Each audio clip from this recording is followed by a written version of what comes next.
Hello, Tashi Delek.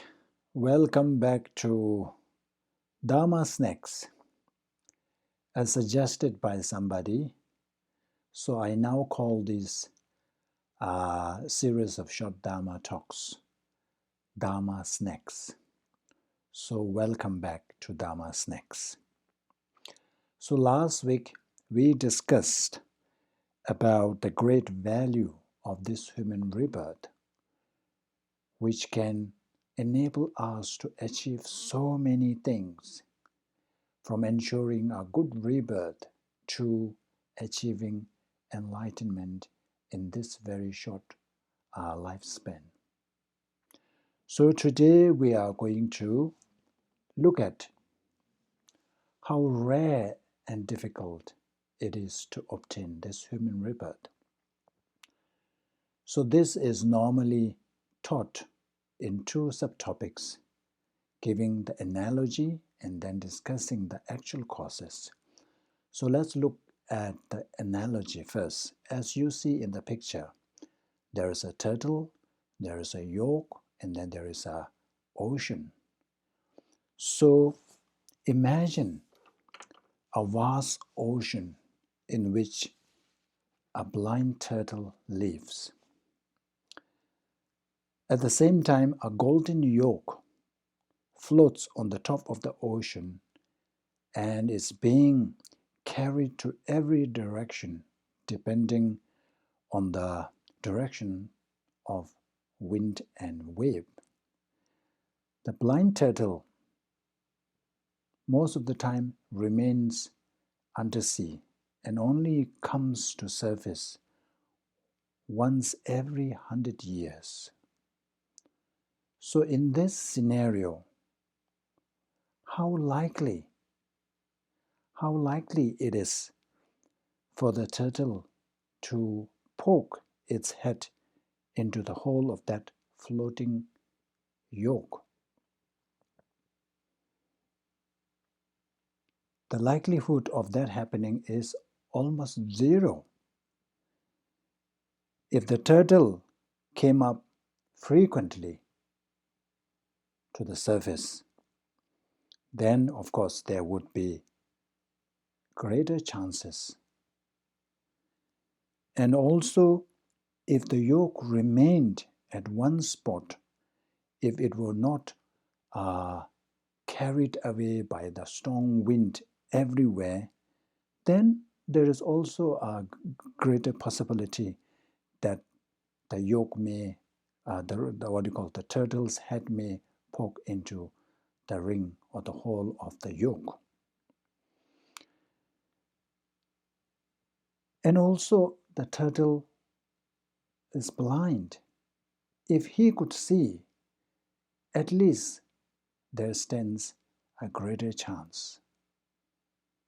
So even though we cannot say that turtle's head will never poke into that ring, but the chances are really, really slim.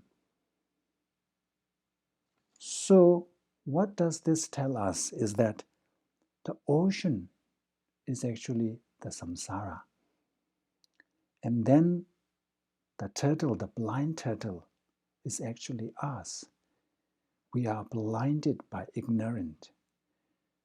We are so ignorant that we cannot discern what is to be abandoned and what is to be cultivated.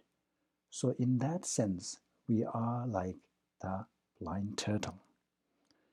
And then like the turtle who remains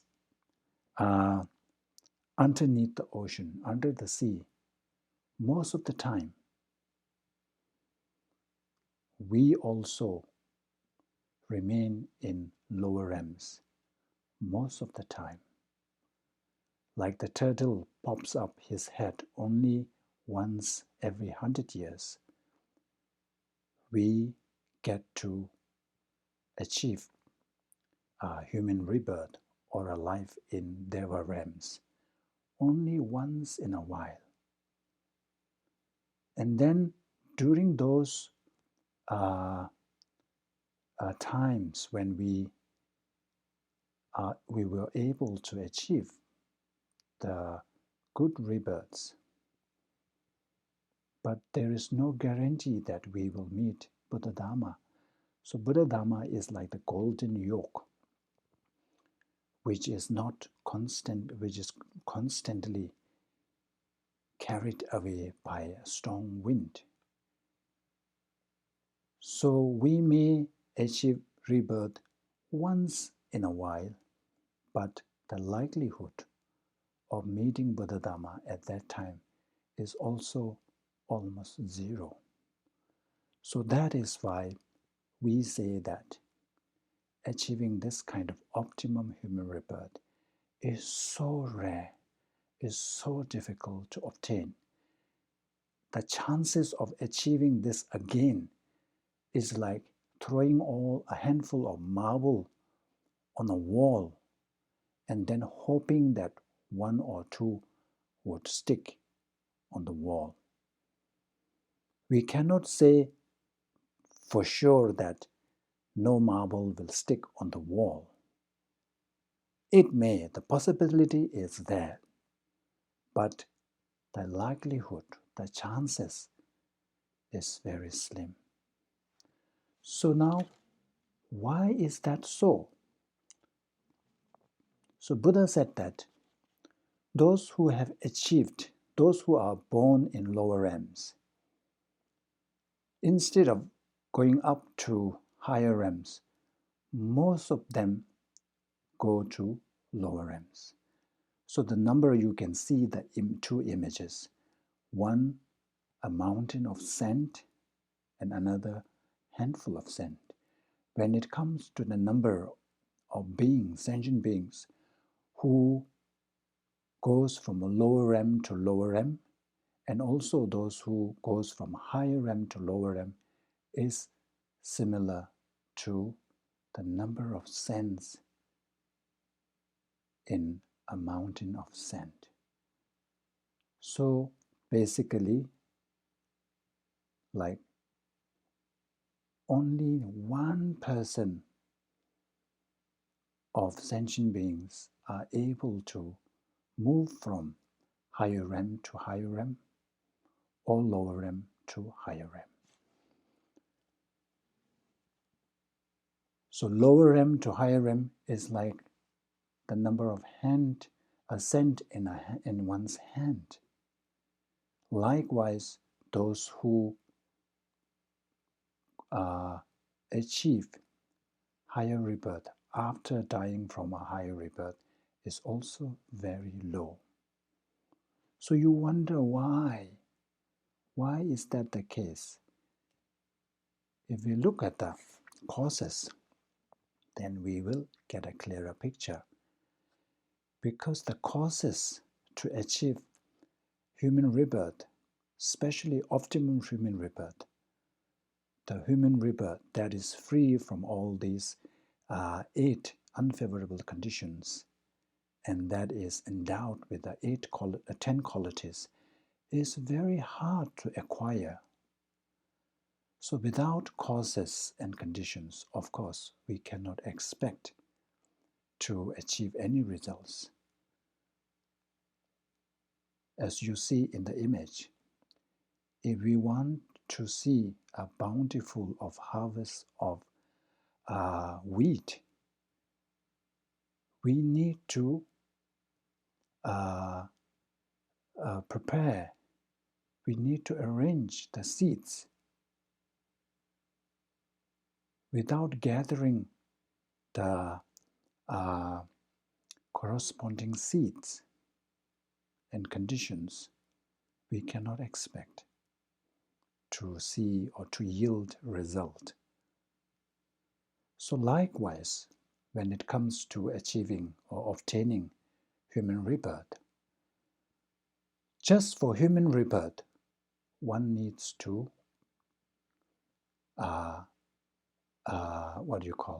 observe pure ethical discipline, let alone achieving optimum human rebirth, a rebirth that is endowed with 10 qualities and which is free from unfavorable circumstances. So here it says that if we want to achieve optimum human rebirth, then these are the causes that we need to gather, we need to acquire. So these are, first of all, we need to have a good foundation of pure ethical discipline. So we need to observe ethical discipline. On top of that, we need to engage in the practices of generosity and light. That means the six perfections: the practice of generosity, the practice of tolerance, practice of patience, practice of perseverance, concentration, wisdom, and wisdom. And on top of that, all that needs to be complemented by stainless prayers. So now look at us. First of all, do we cultivate pure ethical discipline? Let's not talk about other vows. Just the bare minimum, like the 10 non-virtue, refraining ourselves from the 10 non-virtue. Do we engage in that discipline, that kind of ethical discipline? As I mentioned earlier, most of us, like how many human beings on this earth? 7 billion or something. Out of 7 billion, how many people know about the 10 non-virtues? Only a handful of people who knows or who can identify what are the 10 non-virtues. So if you cannot even identify what are the 10 non-virtues, how are you going to restrain yourself from engaging in these 10 non-virtues? So amongst the handful of people who have some understanding of the 10 non-virtue, how many people take it seriously? How many people abide by these 10 virtues, thereby restraining or refraining ourselves from the 10 non-virtue? We don't have to look outside. We just look inside. Are we doing that? Most of us, unfortunately, we don't do that. Remember, I mentioned earlier that we need to adopt intentional determination. We have to, every morning we have to generate that intention to avoid engaging in the 10 non-virtue. So how many of us do that? The monks, when we take our vows, luckily all these are included. So that's why when we don't do, we get the benefit, because we have already vowed to remain away or avoid engaging in this our whole life. But lay people, unless you generate this mindset consciously, you are not engaging in pure ethical discipline. And then not only that, it has to be augmented on top of observing pure ethical discipline. We need to engage in other perfection of wisdoms. No, sorry, perfection, other perfection. So let's say practice of giving. How many do we engage in practice of generosity? And then tolerance. How often do we get angry?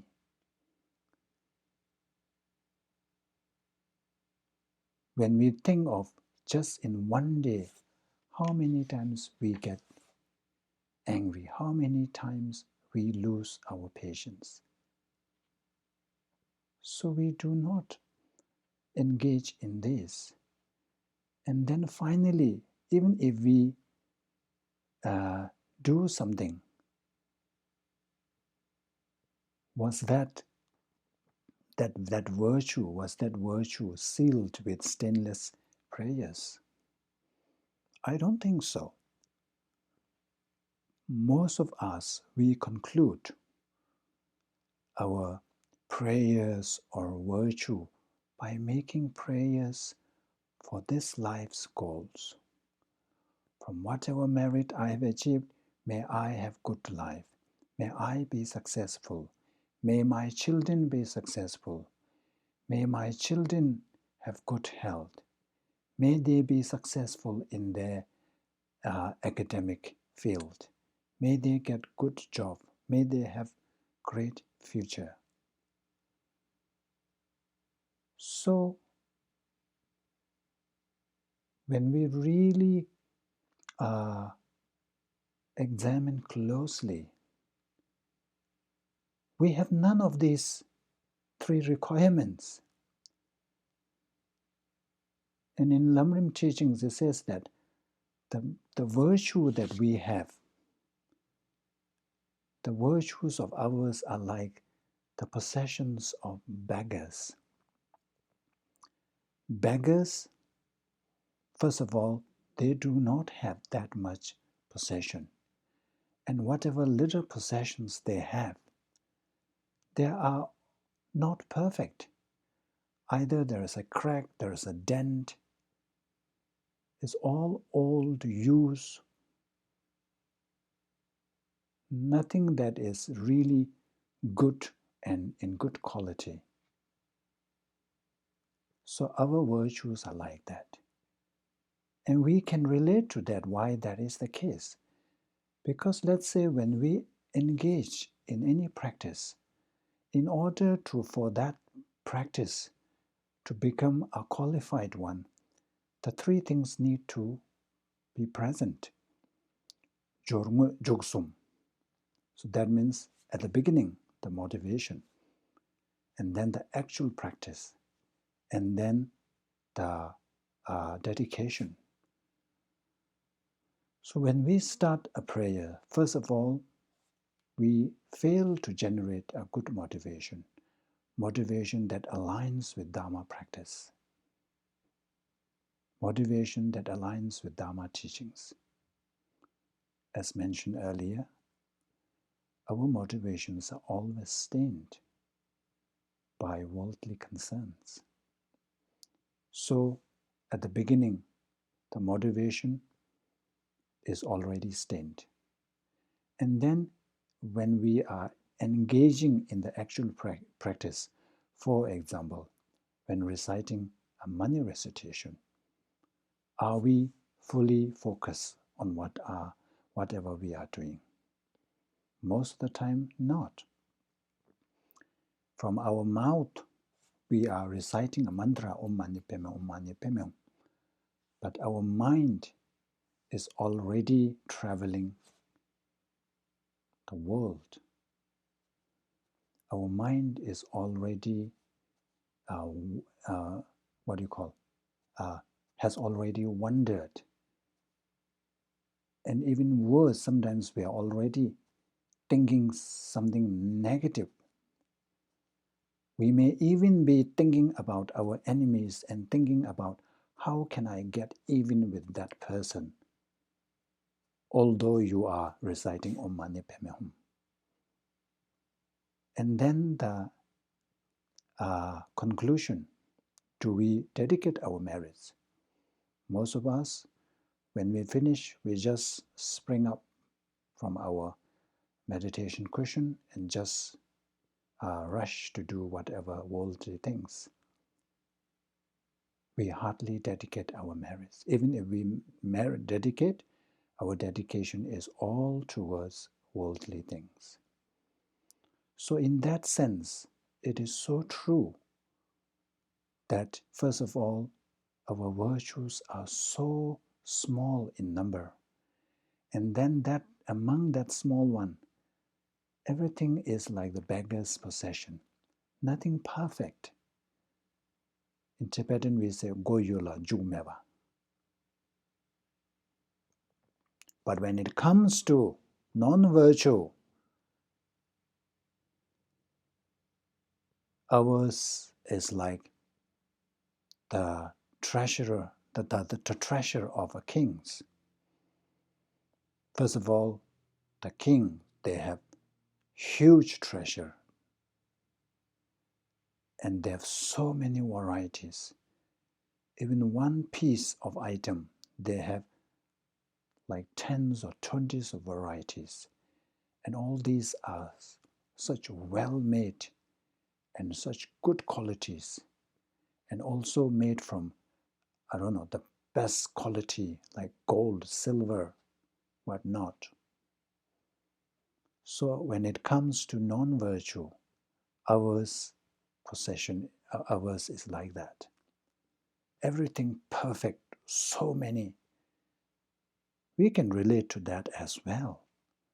Just in one day, how many negative thoughts pops up? When we engage in killing a mosquito, imagine you are sleeping somewhere, let's say in India, and then the mosquitoes started to buzz, and it really irritates you. First of all, you get so angry, and then you have this really strong intention that I must get rid of that. So the motivation, the beginning, at the beginning, intention is so strong. I want to kill that, get rid of that. And then action, either you can slap or use something else to get rid of the mosquitoes. When you are able to do that, at the end, you rejoice. Okay, great. Now I can sleep soundly. No more mosses to bother me. I have finished it. You see, in terms of beginning, actual, and the conclusion, everything is perfect. So that is why we say that human rebirth, especially optimum human rebirth, which can achieve so much, which has the capacity to achieve almost anything we want. So at the moment, we still have the opportunity. So we should really focus not on wasting this precious human rebirth and engage in something meaningful, something that when the time comes, at least we will be proud of ourselves. At least we will not be having so much regret. So next week, we will discuss on the 4 resolutions. After reflecting on all this, now what we should do and how should we go about. So we will stop here today. Thank you.